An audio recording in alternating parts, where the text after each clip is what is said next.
Dear friends, welcome back in the examination special lectures or classes on jurisprudence. Today, we will be discussing about the definition part of the jurisprudence. So far as the definition part is concerned, there are Holland, Salmond and Holland, Salmond. One is Holland, second is Salmond, Ulpian and Julius Stone. We will discuss. So coming to the definition part. In the definition part, so far as the definition part is concerned, the first definition comes into the picture, that is Ulpian. So Ulpian said that jurisprudence is the observation of thing, divine and human, science or knowledge of just and unjust. There are the three parts here in this definition. Number one is jurisprudence is the observation of thing. So jurisprudence is the observation of thing. This is the first part. And the second part is, it is the relationship of the divine and human. So the second part is of the definition is, it is a divine and human relation based upon the divinity and humanity relations. And number third part of this definition is, it is a knowledge of just and unjust. So there are three parts of this definition. It must be remembered. Number one is the observation of thing. Number second is divinity and humanity. And number third is knowledge of just and unjust. For an example, if someone is observing the things which is based upon the relationship subsist between divinity and humanity. For an example, Paigambar Muhammad Sahab is considered as the divine personality because he has capacity to understand and he has capability to understand the divinity and humanity. And divinity, he got revelations from the Saint Gabriel in the cave of Hira. What does it mean? It means that he can able to observe the relation of the divinity and humanity. And the outcome is knowledge of just and unjust. The entire Quran give the interpretation of what is just and what is unjust. Similarly, Bhagavad Gita and Bible clearly demarcates what is just and what is unjust. And that is based upon the relationship of the humanity and divinity. And that observation will be comes through revelations, and only few peoples are able to observe the things which is related to divinity and humanity. So this is the definition of the Ulpian. And coming to Julius Stone. Julius Stone defined that jurisprudence is the lawyer's extraversion. Here there is two words. One is lawyers and another is extraversion. So there are two types of lawyer. One is academic lawyer and another is practicing lawyer.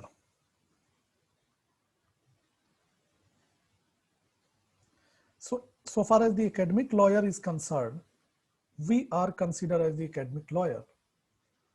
So what is law? Who is lawyer? Lawyer is the person who knows the laws. So student teachers are the academic lawyer, and practicing lawyer is the judges and advocate judges and advocate are considered as the practicing lawyer. And whatever the extraversion means it is based upon the extra and plus version. Meaning thereby the law, whatever the version available before you in the field of law, it is extra than the law. So the knowledge comes from the sociology, economics, political science, philosophy, and so on. This comes under the and constitute the extraversion. So it is a lawyer's extraversion, means the person who is capable or able to understand the law, and if it is supported, the philosophy comes from the economic, political science, and so on, other subjects. That is nothing than this philosophy, this knowledge supplement the law, that is the jurisprudence according to Julius Stone. So Julius Stone stated that lawyers' extra version is jurisprudence. It is something then extra from the field of law, and that is the jurisprudence according to Ulpian. Next definition. The definition based upon the Holland, Salmond, and Allen. Holland said that jurisprudence is the formal science of the positive law. So what is the formal and what is the science, meaning of science, and what is positive law? So far as the formal term is concerned, it derived from the word form. And form is nothing that the outer material thing, outer structure of the material thing.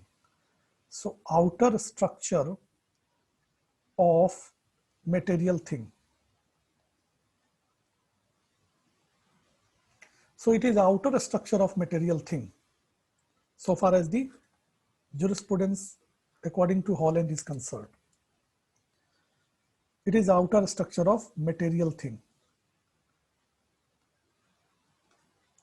So what is the outer structure of the material thing? Through the science, through the help of science, we can trace the material thing behind the outer structure. So positive law is nothing than written law, codified law, enacted law, law available in the black letter format, that is known as positive law. So parliament enacted the law, whatever the law enacted by the parliament is a positive law. So written law is a positive law. Whatever the written law, broadly categorized into two parts, civil or criminal law. So entire outer structure of the civil law or entire outer structure of the criminal law based upon the particular material thing. And that material thing is actus reus and mens rea, so far as the criminal law is concerned. So actus reus mens rea constitute the main principle, essential principle, which govern the entire outer structure of the criminal law. And that is, we can identify through the help of the scientific observation. So science is based upon the three notion. Number one, identification. Number second, classification. And number third is systematization. So there are three processes of the science: identification of thing, classification of thing, and systematization of thing. Through the help of scientific method, we can able to identify the outer structure of the material thing, and that material thing is the essential for the entire outer structure of the law, and that is the jurisprudence according to Holland. Okay, so actus non facit reum nisi mencit rea is the material thing of the outer structure of the criminal law, that is the jurisprudence according to Holland. Coming to Salmond. Salmond stated that jurisprudence is the first principle of civil law. So here the terminology has been used as a first principle of the civil law. This is the matter of hierarchy. 1, 2, 3, 4, 5, 6. Among the 1, 2, 3, 4, 5, it is the top. And this is the most important principle of the civil law. And what is civil law according to Salmond? The law which is governed the civilian, or the law is applicable on the civilian, the member of the society, that is the civil law. Okay.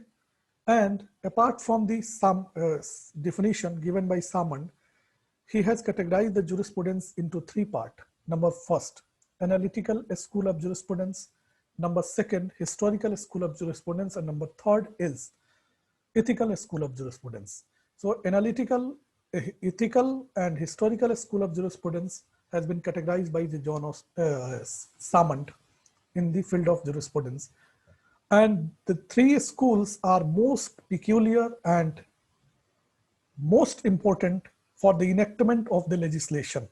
So ethical, so far as the analytical school of jurisprudence is concerned, analytical jurisprudence based upon the analysis which can draw the what should be excluded from the field of law if it is not